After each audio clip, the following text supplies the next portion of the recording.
Thank you, everyone, for joining. I'd like to welcome on stage our panel members. If you can all please join me. We're going to do introductions one by one, so you'll have a chance to get their titles and their kind of background. We probably need a few extra chairs, which we didn't calculate. Yeah, Oh, let's do perfect. all ones. So everybody's on equal footing. So while we're setting up, this panel, as you probably read, is a very exciting one, to me at least. It's a panel about no-code adoption. We'll get to hear, hopefully, a well-rounded panel from multiple angles and make sure we kind of get all perspectives. So we have over here the perspective of software CEOs. We have the perspective of a customer, and we have a perspective of partners. And hopefully this will kind of give you a well-rounded approach to no-code adoption and the challenges that may come up. And so one quick kind of, I guess, announcement is that we'll start off with just a few questions, and then after that, we'd love to hear questions from the crowd. This is meant to be an interactive session. We'd love to hear questions from the crowd. And so I figured maybe we'll start off with a quick introduction. We'll introduce each one of our panel members and give them a chance to share with us a quick overview about the state of no-code adoption before we get into the actual details. And so first off, we have Fabian, the CEO of Make. I don't know if much more introductions are needed, but I'll just share at SmartSuite, we were integrated with multiple different connector tools. And then at a certain point, we added Make.com. Our customers kept asking for Make.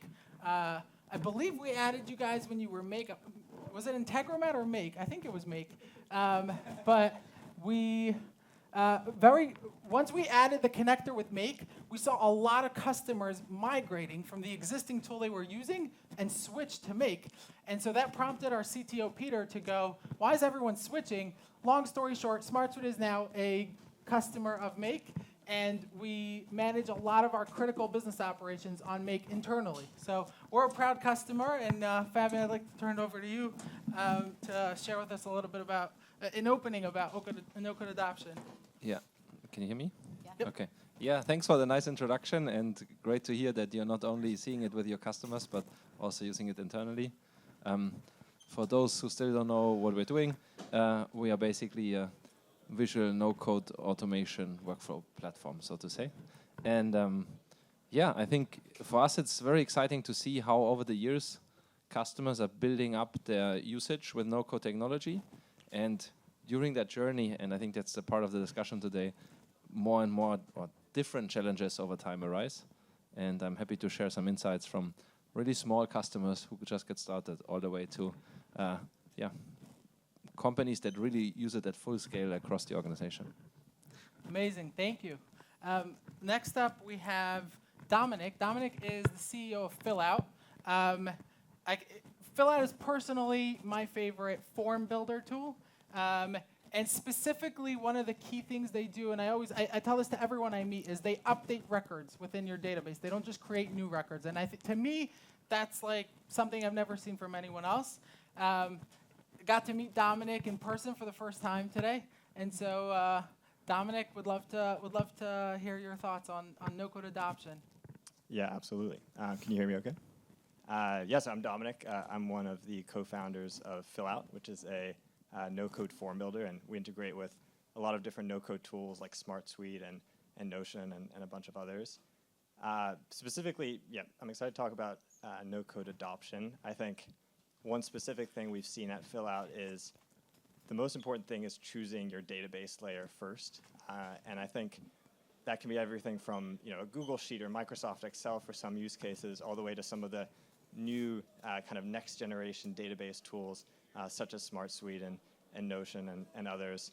And we've seen that be a great first step. And after that, choosing an ecosystem of tools that integrate well with your database of choice, whether that's a form builder or an online website builder, an automation platform. So that's one tip that we would have for no-code adoption.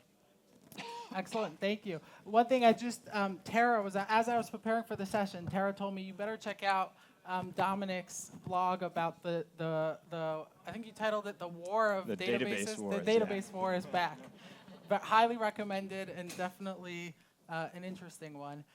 Next up, we have Jonathan. This is more of a customer perspective. So Jonathan is a VP of Cyber Information Risk at Apple Bank. Apple Bank is a proud SmartSuite customer. We just finished a phenomenal session with our CEO, John, and Jonathan kind of talking through the use case and what they're seeing. Without further ado, I'd love to pass it over to you and kind of hear from your perspective, from the customer perspective, what no-code adoption looks like. Thank you, Avi. No-code adoption at an enterprise level is pretty new, and a couple of years ago, probably it wouldn't be in a large financial institution.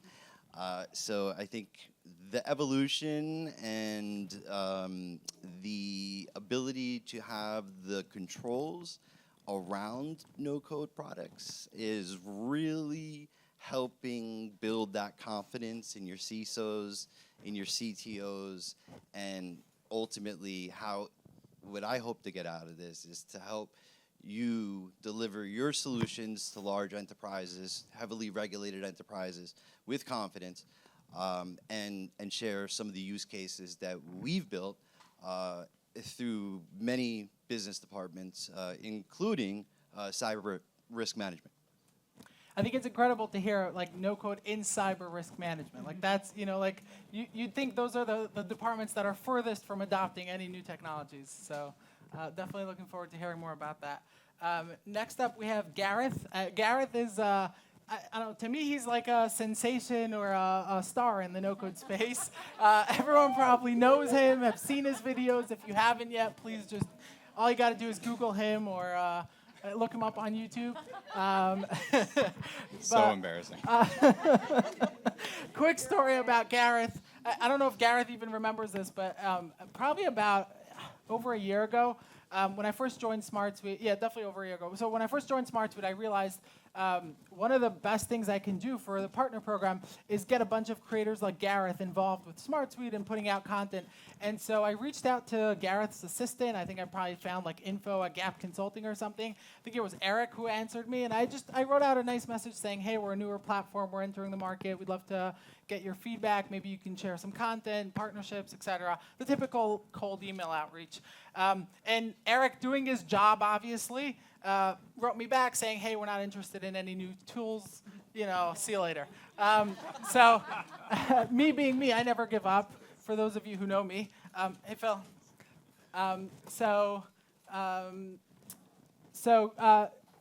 What I did was I figured Gareth sends out a newsletter, which you all should subscribe to for sure. But Gareth sends out a newsletter. I think it's weekly. Is it weekly? So I figured if he's trying to build like a close-knit community, he probably reads the responses to that newsletter, and I'll be able to get through his assistant. So that's what I did. I subscribed to his newsletter, and the next newsletter that went out, I wrote him back, hey, Gareth, love your videos, been watching them for a while.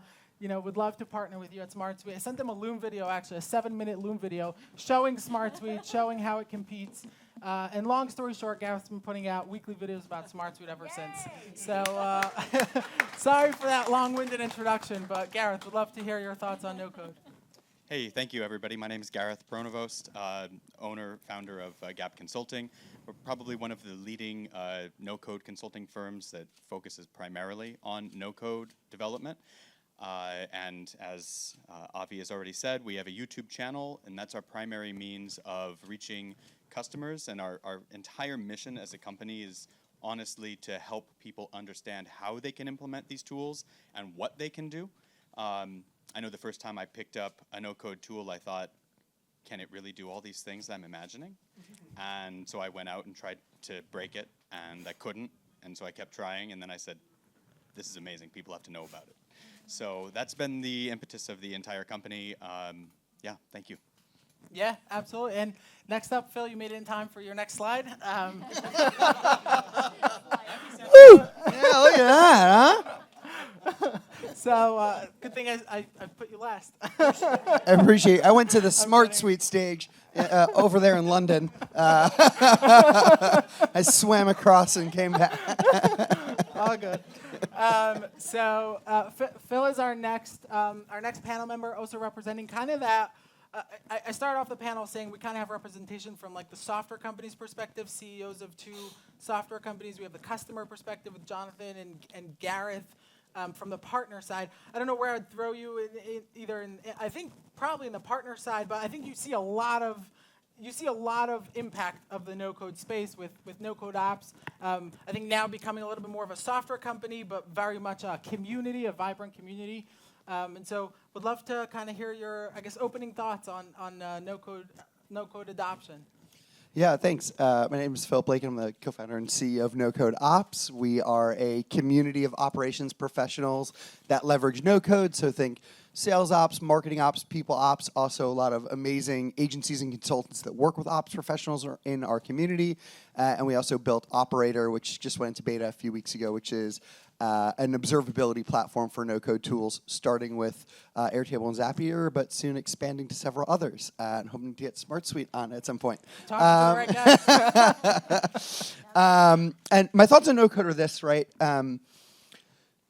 I stumbled into no-code just because I wasn't given developer support to build some really complex technical processes.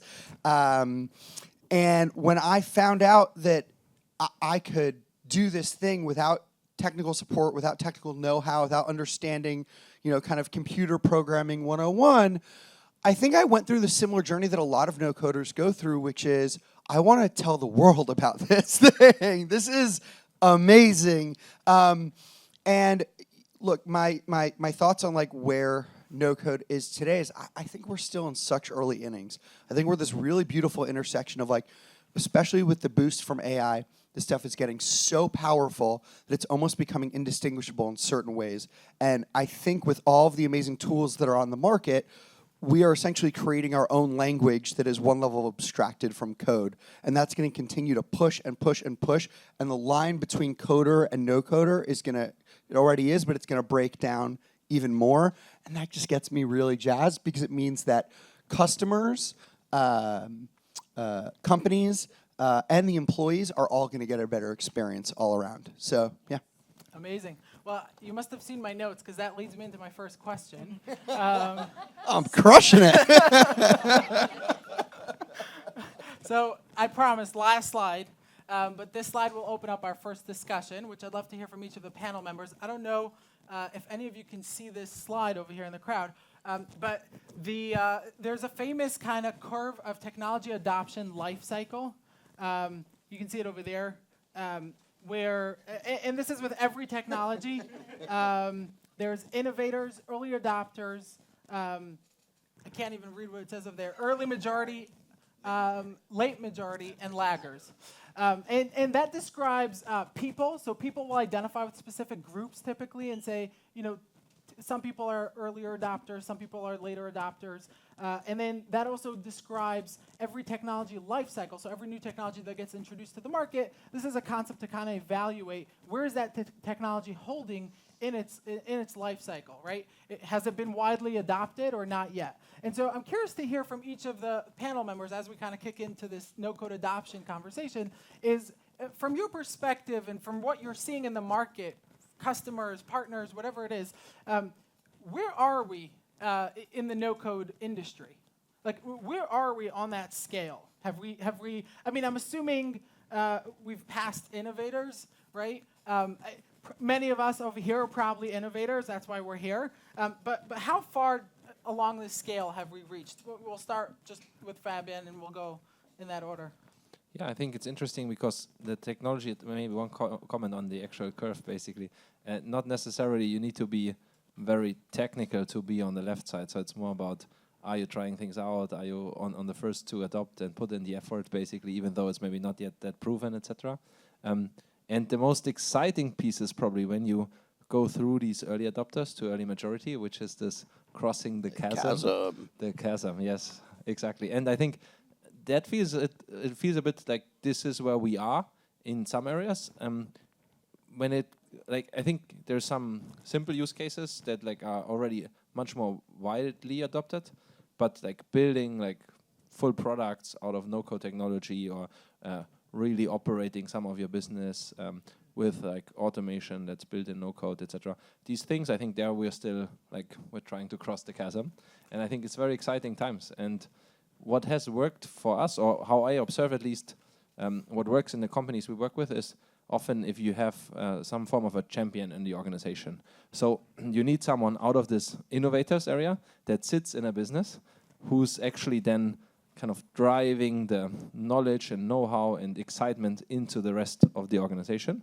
And then that you have a chance to cross the chasm by helping these champions succeed and really build something out of it, and so on. Yeah, so that's my good thoughts. point. So just to summarize, if you had to put the meter kind of somewhere over there, where would you put it? Somewhere in the early market, but more to the right of it, I would Okay, say. so we're in the green, but Yes, early in the green, yeah. Okay, sounds good. Mid-green, maybe. Okay, let's see where we land with the full panel over here. Yeah, so I think to add to that, it depends also a little bit how you define no code, because if you look back, like Microsoft Excel, Google Sheets, like those are kind of the original no code tools, and those are definitely in the laggards. I mean, I think there was some study that there are over 1 billion Microsoft Excel users. But then as you start thinking about these kind of no code 2.0 tools, I think I agree with what you're saying, like we're kind of somewhere in between that early adopters to early majority, especially when it comes to the enterprise as well. Jonathan, how do you feel about being an early adopter?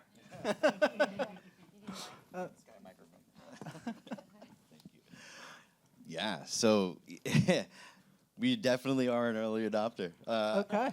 All right, so, but in my role, I sit on many financial institution boards and committees and standards, and one of them that we are quite close with is the Cyber Risk Institute. There's about 426 of the largest financial institutions globally, right?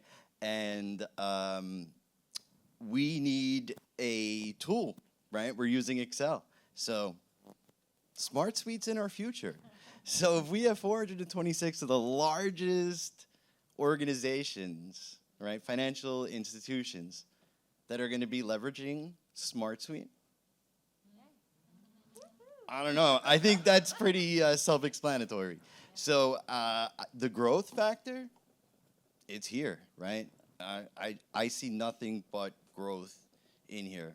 Early adopter, but wow. The business, the way they react to this is unlike anything I've ever seen. I usually just get a lot of complaints about things. Awesome. Gareth? Yeah, great points made by everyone. I think I agree largely in this idea that we're still in early market. I'd probably put us in that green spot on the graph as well, as somewhere in the middle of early adopters. I think the big challenge that we face as an industry is how do we market our capabilities, both in software, consultancy, whatever your focus is.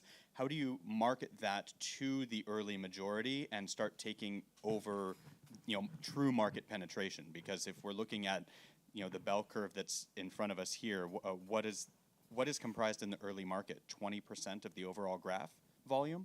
We've got 80% of the game left to play, and we have to figure out a way to talk to people who don't speak no-code language, and I think that's a bit difficult. Yeah, I'm right there. I'm like right towards the right side of early adopters. I don't think we've crossed the chasm yet. I think, I think the further left you are on this thing, it's the harder choice to use that platform or that industry, and I think it's harder not to use it when you're on the other side, right? And we're, I think we're still finding our sea legs a bit as an industry, but the power of the things that we built, the stories that are getting out, not only from the entrepreneurial side, like the businesses that are built on no code, but also the internal business teams. And I think part of the challenge of that is, and this is literally why I built the community, is that there's some of the most interesting no-code cases I've seen have come from people internally at companies. But they're not celebrated like entrepreneurs are, and I think that's like a pretty big problem. Like there's no, Forbes 30 under 30 marketing ops professionals yet. Yet. Hopefully none of them will end up in jail like the regular Forbes 30 under 30. I think there's that part, and I think, Gareth, you brought something really cool, which is like to get into the early majority to kind of cross. Man, and I hate to say this, I think no code is just such a terrible term. And I know it's like the name of my company and it's like the name of this thing, but it's like, if you're here, you're already so late to the thing, you know? It's like, because the rest of the world doesn't think of this as no code. They just think of it as like, oh, I got to do this thing for my job. And like getting to that audience and helping that audience identify either as no coders or meeting them on their own turf, I think is like where I want to see this thing go. And so it's like when automation consultants come to me and say, hey, Phil, I'm thinking about starting automation consulting. Where do I even start? I say, don't be a X platform consultant. Say, I do automation work for legal teams. I do automation work for auto shops. Like, that is the way to start. You bring it to them in their own language, and they don't care about the tools. And the more that happens, the faster we'll cross. And Phil, once you're rebranding, just let me know. I can tell some stories. I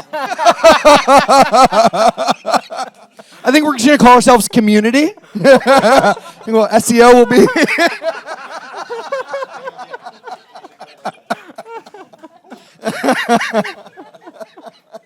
Okay, so I mean, it sounds like we have a consensus. We're landing pretty much in like somewhere in the early adopters, either closer to the early majority or closer to the innovators. But it sounds like an incredibly opportunistic industry to be in, right? Like the opportunity is just going to get so massive as you watch that kind of curve expand and moving into the early majority and late majority.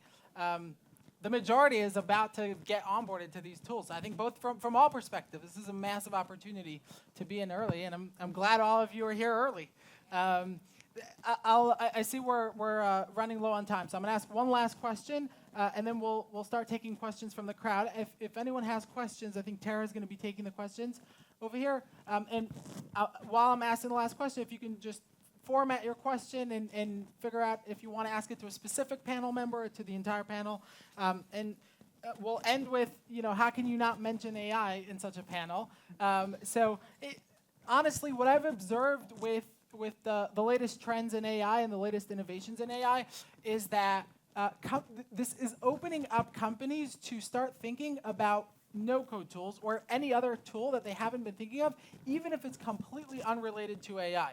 And just personally, what I've observed is that AI kind of shook up the industry, all industries, and companies who kind of thought that they had all the tools they needed in their toolkit and didn't have to make any major changes suddenly realized that AI kind of disrupted everything, but then they started realizing, oh, there's a whole category of tools we never heard of. Make, fill out, SmartSuite, like all these tools we never heard of that can really help our business. Forget AI, we'll get to AI later.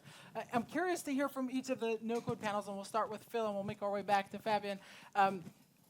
How have you seen AI impact the no-code, the adoption of no-code tools in general enterprise? Yeah, it's massively speeding things up.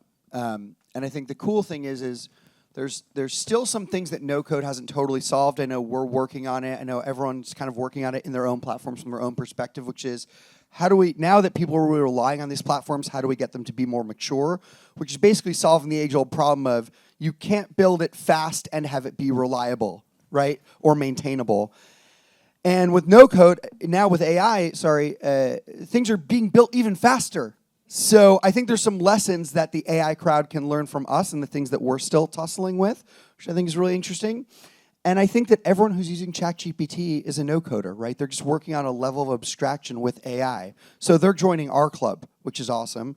And I think that just to prompt something and ask a question, there's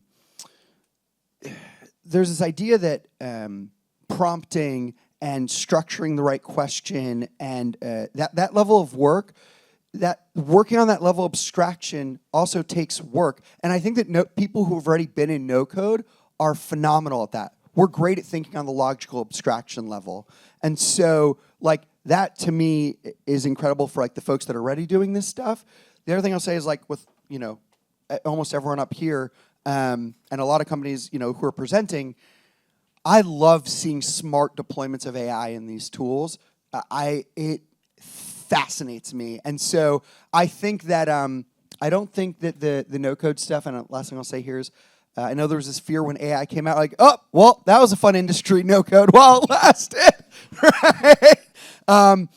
But I think there's something to be said that people like this visual language. People like the way that we've constructed these ideas. People like the way that Make automates things. People like the way that SmartSuite presents their data. People like the way that Fill Out allows them to, add data to forms, right? Like people like this and they like the way they interact with it. So to make it smarter with AI and not think like, oh, I'm just gonna prompt something and it's gonna create my whole CRM, good luck talking to an AI chatbot to build this type of stuff, right? So I think that there's something to be said with the art and craft of how to present abstractions visually, and I think AI is going to only make it faster for companies to do what we really want to do, which is make this stuff super easy to use and understand. Excellent points. Thank you. I think there's an undeniable benefit to AI and the timing here, because as has already been said, no-code was more easily adopted. New people are finding it that might not have otherwise looked at no-code tools. That being said, I get a little bit of pause around AI. I'm a little nervous that we're going to be lumped together with AI, and no code will kind of be, in the history books, this will be the wave of AI, not the wave of no code as we know it to be. Because obviously no code was this entire sub-industry for many years before AI really came prevalent on the scene. So I'm curious how this will be remembered in hindsight. I hope that there's a distinction between the two tools as we continue to move forward. I love the synergy between the tools, but I also hope that we continue to think, to what you were saying, I think, Phil, when we build something in no code, we have to understand why we're building it, how we're putting it together, making it structurally sound, and then layering AI on top of these tools is where we get another layer, another level of productivity. And so I'm hopeful that we can keep a distinction here. Or maybe I'm just trying to protect my job. I don't know.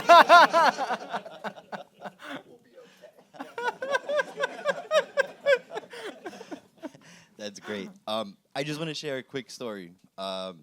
So ChatGPT comes out, again, financial institution, block it, right? Automatically, committee, approved, we're blocking it outright. I get a calendar invite from my early adopters of SmartSuite. Jonathan, they have AI and we want to use it. I go, oh, great. Okay. No. I'll get back to you. Give me a week. I talked to some of our partners in the security market, and we're able to layer our DLP CASB solution over it. So now I said, go for it. We've opened ChatGPT up to all lines of business. They just can't put any confidential information in there. And if they try to, they're going to get blocked, right? So they want to write a letter. They want to have some good marketing material. Go for it, right? Just can't use the name. You can put it in afterwards, but you can't use the name in the actual query. Oh, you got a mic. Yeah, that makes a lot of sense. I mean, it's the same way that you wouldn't put confidential information in Google if you were searching something, Yeah, I think they're...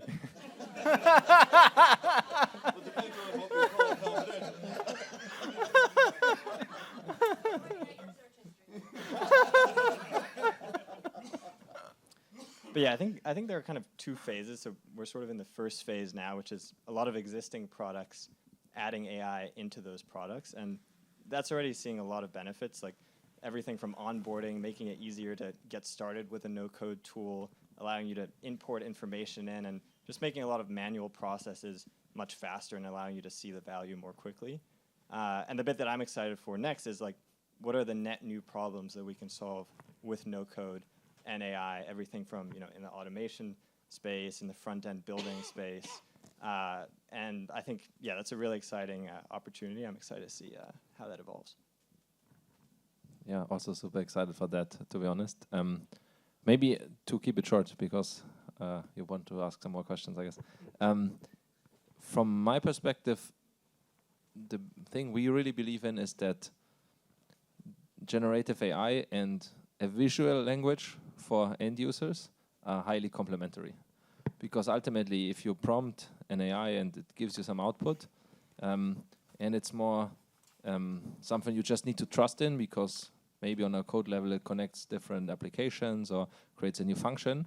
If there's no way for you to quickly assess if that's actually what you wanted, then what do you actually win? Because maybe you trust some business critical elements to the AI. So I think that's where the visual element comes in again. And so I'm very much aligned with Phil on that, actually. Okay, amazing. We'll take a few questions from the crowd. I don't know who wants to be the first brave one. All the way in the back there. Okay. Wrong shoes for this activity. There you go. X-Ray Tech in the house. Hey everyone, Tom Nasser from X-Ray Tech. Thank you so much for your thoughts here today. Love just hearing the banter here. We touched on language being a problem a couple of times. I wholeheartedly agree. I think it's difficult to define some of the concepts that the no-code, automation, blah, blah, blah industry sort of stands for. Have you guys thought about sort of the parallel to the project management industry and sort of the PMP certifications, and if there is even a need for a sort of overseeing or certification body as an industry of digital operators, right? The Digital Operations Institute or something like that. Would really love to hear your thoughts around, you know, these terms and this external certification body for everyone in the industry. Such a good question. It's I know actually that the Project Management Institute has a citizen developer certification on multiple levels of it now. It's pretty advanced, and if you haven't checked it out, I highly, highly, highly recommend it. So I think that they're thinking about this as well. But I do think that there is a need for like totally vendor agnostic ways to think about no code and certifications in that area. I think it's really, really important. And I'll say this, oftentimes we hear pushback from companies like, I don't know if I can trust no code because you know it's gonna, you know, it might break at scale, right? And I push back on that like, you know, it's actually not that, it's not that to happen. It's just that people build too fast with it. You have so much power to build so much. It's so powerful that people skip all the basics. People don't know the difference in a database. In fact, Gareth had to teach it to me on a live webinar one time. When something should be a field versus a table, right? I didn't even know that. And so I think that there's this need for basic understanding of like some of the development terms and things that we don't know because the tools we were so lucky to have were almost too powerful, right? And so I think we need to rewind just a little bit and learn some of those in a more vendor agnostic way. Anyone else? Okay, sounds like we got to take the citizen developer course.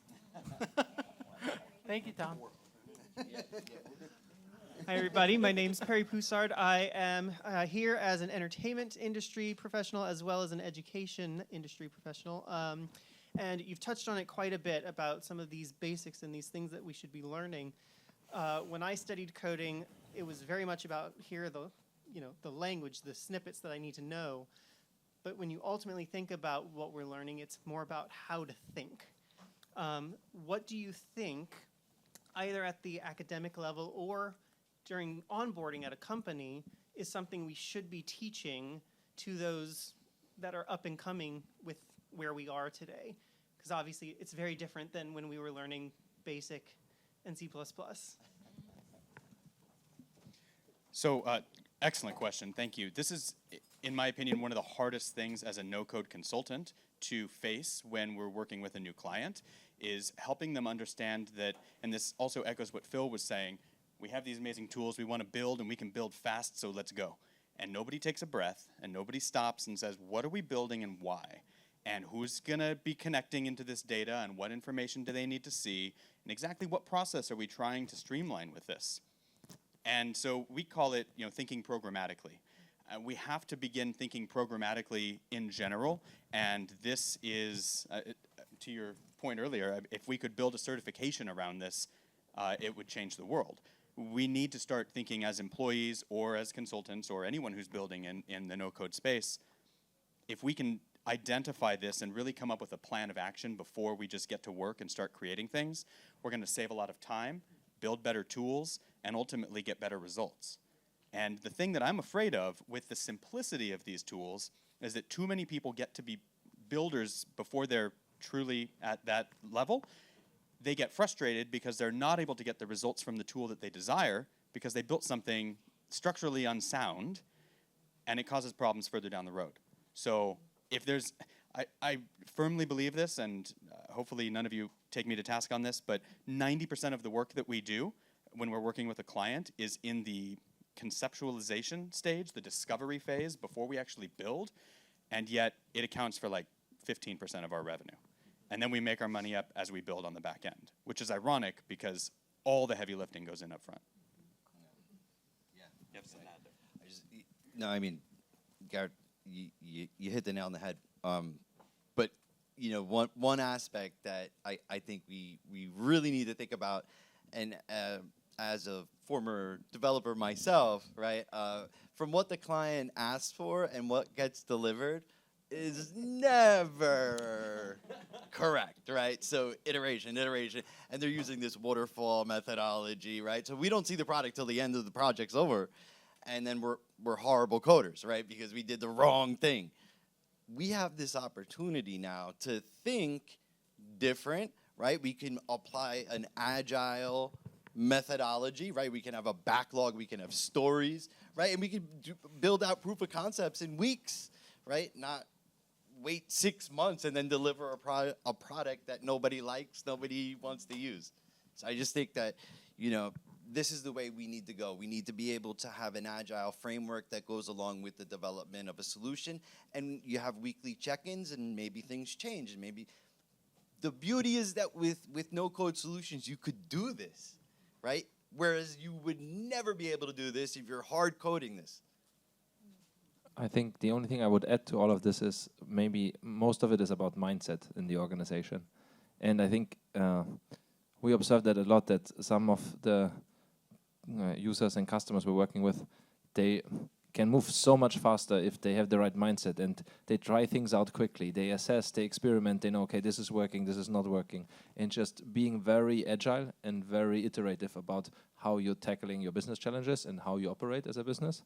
And if you don't have that mindset, then you can easily be outpaced by someone who's just much more agile in how they do it today. And I think most of it is about the mindset in the organization. I think there's a big piece in there as well. Amazing. Thank you.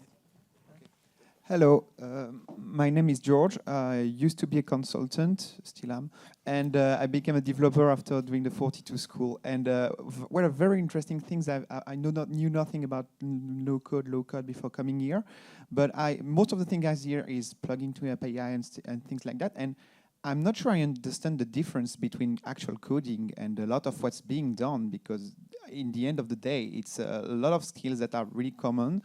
And so you said you were a former developer, for example. This is very interesting. So I think a lot of the people here are actually coders. So what's the real difference, actually? I'll fall on this sword.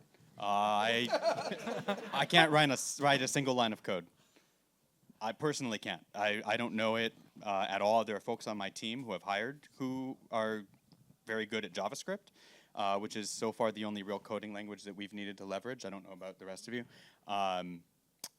For us, kind of going back to a previous question, it's entirely about the way you think. It's about thinking programmatically, which is probably very aligned with the way that coders think.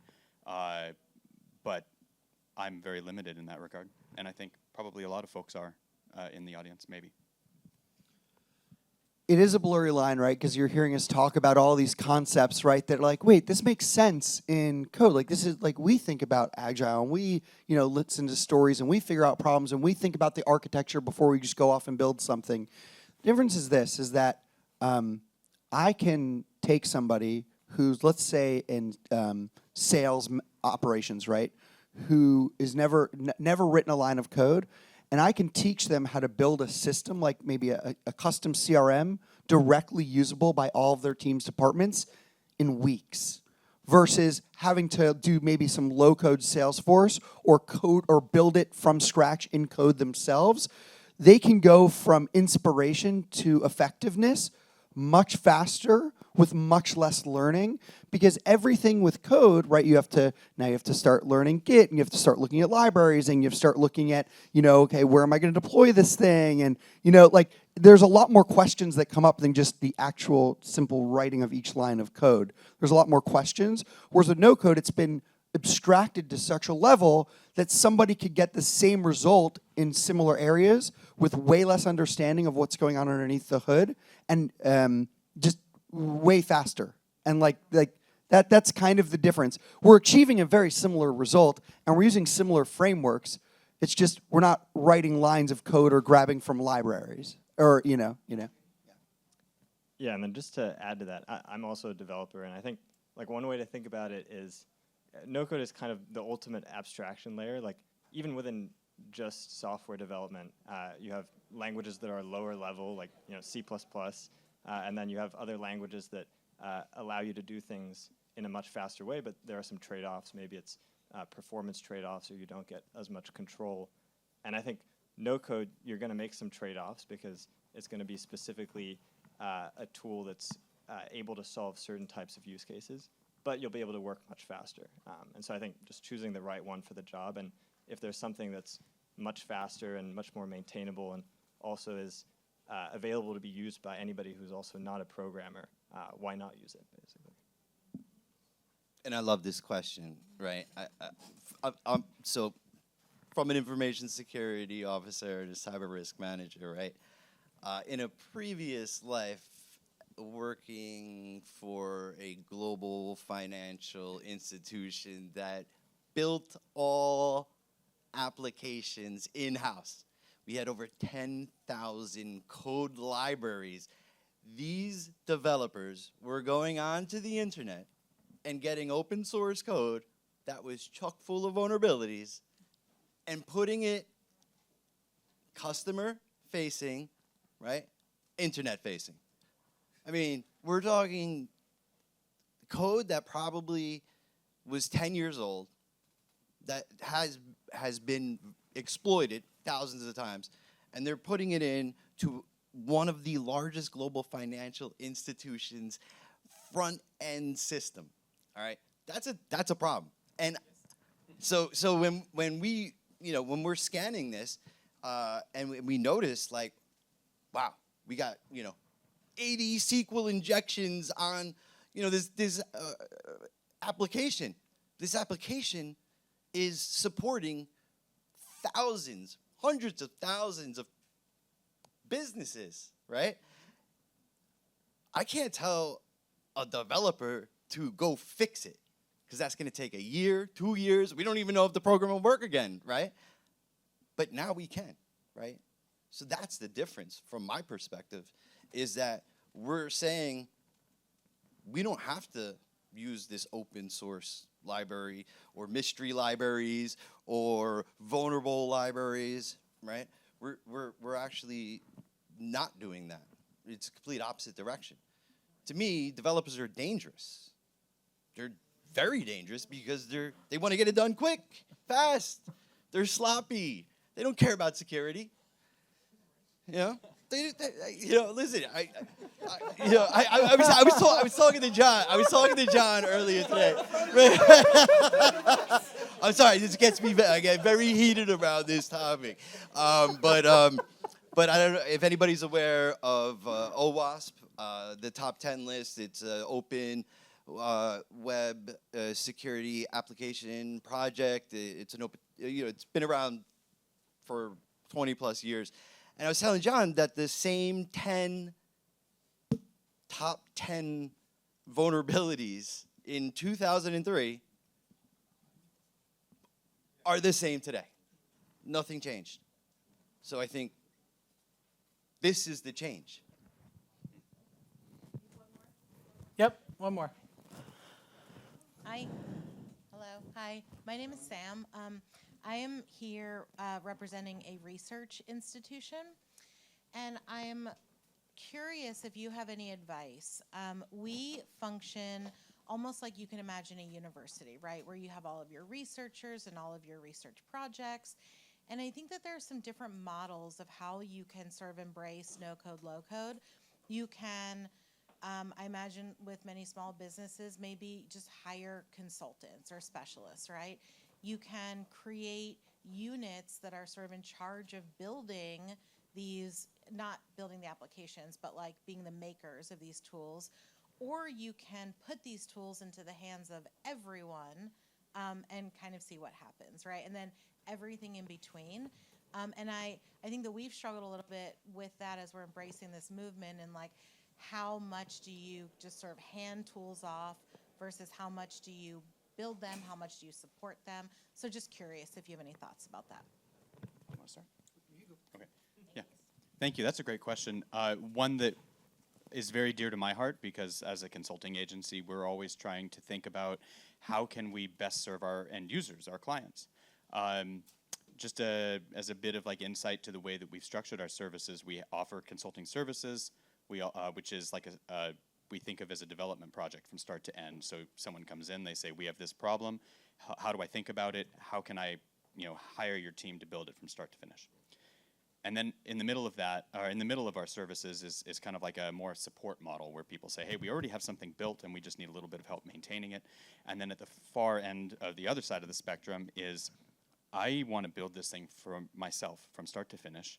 I'm very passionate about maintaining it myself as well. And so if I'm to be honest, this is where my true heart lies, because I think that no-code tools are for the people. And so I want everyone to have this knowledge and to say, we can all be these developers. However, I do realize that when we work within an organization, it's not always cohesive with an enterprise to say, I'm going to use, the term is shadow IT. I'm going to build my own shadow IT to, run my own process and, the rest of it, be damned. I'm just going to do my own thing, and this is my lane, and I built my own application, and now I work 10 hours a week and, just hit enter a few times. And that's great if you can get there. But ideally, we would help the whole organization get there together as opposed to just the individual within. From our perspective, about 10 to 15% of our monthly revenue comes from course sales. The vast majority, I would say, probably about 80% of our revenue comes from the sale of this full service from start to finish, implementing this thing. That's largely because it's much more costly, right? So when we sell one of those deals, it's 5 times the size of a course sale. But also, it's what's asked for. It's what most people are saying. Look, I recognize the need for building an internal tool. I need help thinking about it, and then in the long term, I need help maintaining it. So my personal experience, and of course I'm biased, but my personal experience is that there's not a simple answer to that question, only because you'll go through different phases, throughout the adoption of the tool within your organization. Totally echo that. And look, I think with every kind of approach, there's a trade-off, right? You can get it built, pretty fast without having to take the time to learn things with a consultant. You can, have 1 or 2 people or a centralized unit build it for everybody instead of everybody learning it, but then they're going to get bottlenecked, right, eventually. You can have everyone learn how to do it, right, but now you need oversight of that citizen development program, right, or a tool like Operator to oversee everything. Yeah, pluggy McPlugger. But here's the thing. I think that it doesn't have to be any of, just because you choose one doesn't mean you're stuck there. In fact, I think one of the worst things you can do if you have that many people kind of interested is just lob a tool to everybody and say, here you go, because their first experience with that tool is not going to be a great one because they're going to get frustrated, they're not going to know what to use it for, and then they're going to bail, and then if you ever bring it to them again, they're like, oh, that thing, Whereas if 1 or 2 people start using it, and they're solving some stuff, and they're knocking out stuff left and right, and this happens in every organization I've seen that adopts no-code, someone from another department goes, wait, John did that without IT? John's kind of a schmuck, right? You know what I mean? If he could do that, And I'm sitting here in the backlog, like, imagine what I could do. And it's all about the marketing of that tool. Now that person wants it. There's a pull. It's not a push, right? And when it becomes messy enough, because everybody's pushing for it, then you throw in a citizen developer program. If you put the cart before the horse and it feels like work and there's no reward, you're never going to get adoption. So that's the way that I kind of see it, yeah. I don't want to pay for the mic. Still seed stage. Anyone else want to take that? We're good? We're good. No more time. Okay. Well, thank you very much for joining us. Give it a round of applause for our panelists. Thank you. Amazing. Thank you. Amazing. Thank you, brother. Yeah, amazing. Wow. Thank you. It's great.